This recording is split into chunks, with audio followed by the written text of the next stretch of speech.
dhe sonte u ndje Gjergj Kastrioti në shtëpinë e vet. Njeriu motivohet ose emocionohet kur përjeton ëndra.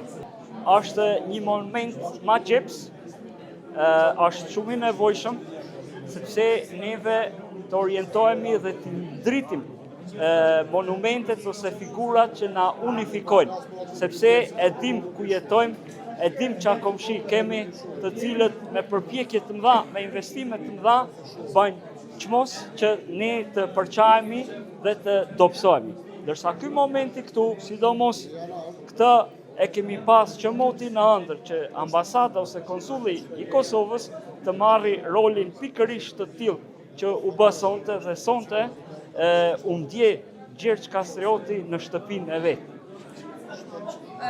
Po çfarë mesazhi kishte dashur me u dhënë të gjithë shqiptarët tani në banë sonte?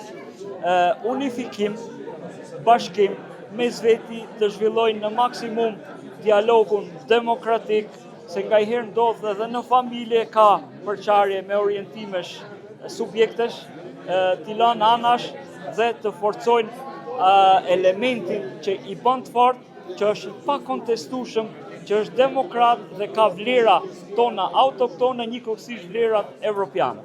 A mundesh me na tregu pak a shumë momentin kur keni dalë nga struga këtu në Zvicër? Çfarë përjetime kanë qenë ato?